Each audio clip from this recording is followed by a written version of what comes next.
in my life with a girl like you.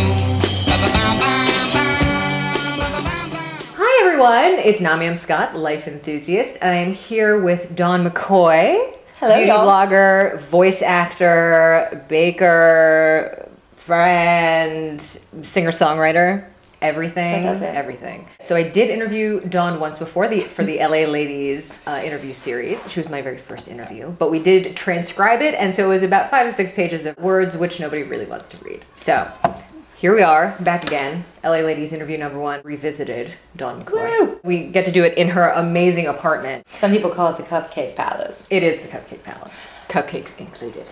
Since we're here, how did you come up with the current aesthetic of your apartment? My mom is my design icon. Like at 18 or 19, she would take me to different antique stores and like also Marshalls and TJ Maxx, and basically she'd take me and we'd get like little doodads like this or a frame at TJ Maxx and Marshalls. But then we also have like antique stuff like this and this. So I would say it was basically fostered by my mom. And then I've always loved pink, and I'm super girly. Also, Penelope Francis, who designed Fifi and Romeo bags. I worked for her for a while, and she was kind of one of my icons as well. What is your favorite room and why? Probably my favorite room, because it's my favorite time of day, is my bathroom. Because it's peach, and I take baths every night, and I read my book in it, and that's kind of what lulls me to sleep. So that's like my safety zone. Everybody needs to take more baths. It's good to just nurture yourself. It's true. It's so nice. I think everybody should have a little happy at the end of every day. That's a quote. That's a quote. We're quoting her. Everybody should have a little happy every day. I love it. You bake quite a lot. I do. So, what's your favorite recipe? Ooh. Well, all of my mom's are my favorites. But I have to say one I came up with that I really love are my pistachio cupcakes. Oh my god, those sound so cute. They sound cute. They're really good. But it's a green cupcake. You put Sprite in it and pistachio pudding mix, and it's really beautiful. It's great. I made them for St. Patrick's Day, but I'm also going to do pistachio thumbprints for Christmas. Oh. So you incorporate your beauty and your baking. What's your #1 beauty tip that any woman can benefit from? Oil. If I go to an event or something and somebody's like, what do you have on your skin that's making it glow? I'm like, well, oil, because I oil every night and every morning pretty much. You can even apply a little like on top of your makeup and just like dab it right on the cheekbone. And Trader Joe's makes a really great oil actually if you want to do like a $3.99 oil, or you could do something like Darphin makes a great oil, or Caudalie, or Rodin Oleo Lusso. When you don't do enough oil, that's when you have more breakouts. So if you put on, oil at night underneath your moisturizer, you're actually replenishing your oil. You won't have as many breakouts, and you won't get wrinkles as fast. And don't smoke. Have you seen this complexion? Glorious. So what's your #1 beauty fave at the moment? Can I give you 2? I guess. I love this B&E soap scrub, and it leaves like no sediment in the tub, and it really does slough your skin, and it smells like an oatmeal cookie. But it's all like natural and super, super good. It was very moisturizing, so I love that. And in terms of makeup, I'm gonna have to say Ruby Woo lipstick, which a lot of people know about, but a lot of people don't. And I get asked that the most. Do you have any tips for starting and maintaining a successful beauty blog? Yeah, I would say it's really important to establish relationships with people. People send me products almost every day, pretty much. And I think that comes from like saying, I'm interested in this product, or I'd like to know more about this. Because people, I think that you just write a blog and people send you stuff. But in the beginning, I was like writing people and introducing my blog. And then also like having an open mind. It's very easy to be like, no, usually I don't like oil-free products, or I don't like... But in some cases, it's really important you try them. And also, I'm a positive blogger, so I don't write anything negative. Just don't say anything if you can't say anything nice. It's like that. She just got all Southern on me. I did. Did you hear that? You're always positive. You always seem so confident. You should see your parties. It's amazing. If you could say, this is my secret, what would it be? Well, first of all, maybe I appear confident a lot, but I think that I struggle with that. I've always struggled with that. I didn't want to ever be too confident growing up because I kind of came out of the womb like wanting to be friends with everybody. And then at some point, I think girls, I still see it, girls at around like 10 or 11, they don't want to raise their hand because it's not cool.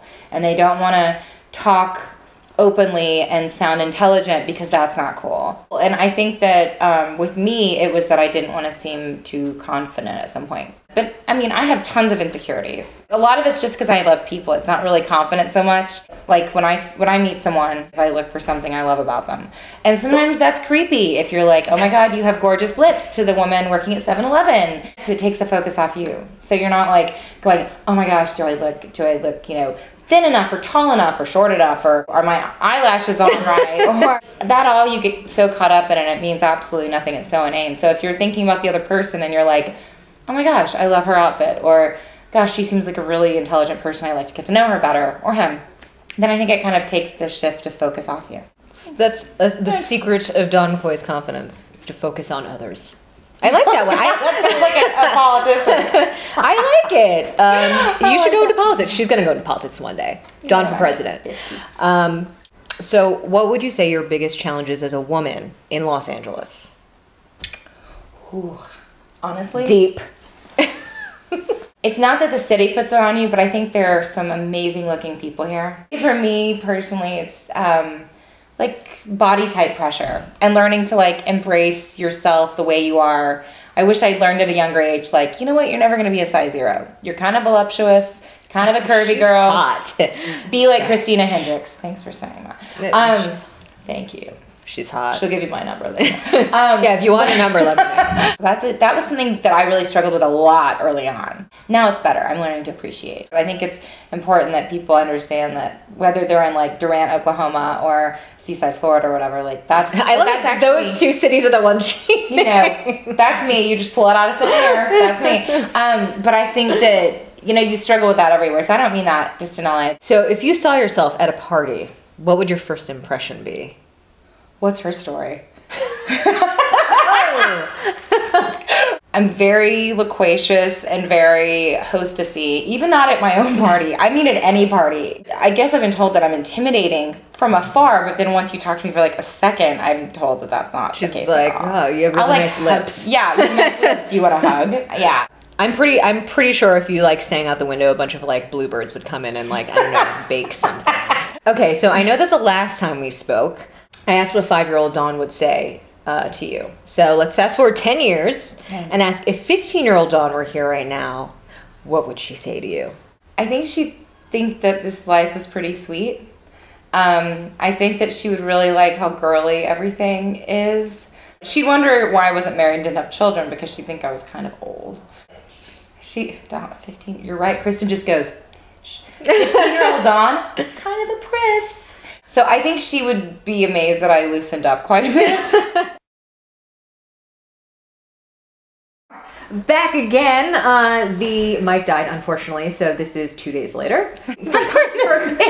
For continuity's sake, we are wearing the same outfits. But yeah, just in case you're wondering if we just like down those cupcakes really quickly, They were good. Yeah, they were good though. They were. Everybody enjoyed them. Yes. So if you could name one famous quote that pertains to your life right now, what would it be? You know what I'm going to say. And why? You know what I'm going to say. I would say, let there be. Yeah. She knew. You might not know what's right around the corner, but I'm kind of excited about it, and leaving room open for things to happen. It just leaves that space. And let there be seems to work. It's kind of like a magical phrase. Like when you say let there be a check in the mail. Let there be a check in the mail. And there is, I'll be damned, a check in the mail. Yeah, no, it's true. And now for the lightning round. Word association. Okay. Ready? Romance. Love it. Probably take note. Love it. Probably need more of it. Also take note. Romance is really important in the beginning. It's important to have as guideposts in a relationship. It's good to kind of inspire and ignite a relationship, but partnership is super important too. Confidence. Oh, I would like to have more of that also. At that deeper level, I am confident. But I think that on the surface level, my insecurity kind of is the first thing I'll throw out. Like even today when I like baked cupcakes for those guys, the first thing I said was, they're a little dry. The cupcakes were delicious. So childhood. Sweet. We are in the Cupcake Palace. I know. Well, that probably has a lot to do with my childhood. I think of sweet, I think of baking like with my nanny, my mom, sweet memories. And that's probably why it's such an integral part of my life, in the sense that like I aspire for life to be as sweet as possible. Beauty. Okay, two-sided. Fun. When Yay. it's like beauty products, beauty writing, Beauty buying, frosting. beauty frosting, fun. But then also internal. I think that it's super important how you are on the inside and how you treat people. Being considerate is super beautiful. I'm just going to throw it out there. Red roses. I'm really sorry to all of you guys who've gotten a lot of red roses in the past for your people. I think it lacks creativity. I think it lacks passion. I think it basically is like, I'm going to offer you this wonderful treat or surprise. It's ice cream. You've probably never had this before. It's called vanilla. It's like, well, you know what? That's what everybody does, and you're not really thinking about it. Get Gerber daisies even. Those are like $3.99 at Trader Joe's. Or get like these. yeah. Or, you know, just anything. Sunflowers, hydrangeas, peonies, which are like the best flower in the world, ever. peonies. Just being imaginative, like just thinking about it a little more. All right. So that is technically the end of the interview, but as you know, I enjoy asking the interviewee for a word of wisdom to our audience. Okay. So let's have it. I think that it's really important to find like the gratitude in everyday life, and I think if you can find the little happies in your day, whether it's like taking a bath at the end of the night, which is my thing, bath, book, that's my little happy, or just kissing your spouse goodnight. The little happies are what make life big. Oh my God, that was perfect. That was the perfect ending. Ready? Okay. I had to reach for that. You made me reach for that high five. That was a horrible high five. I just ordered. Beautyfrosting.com. Can I dance with you? Ba-ba-ba-ba.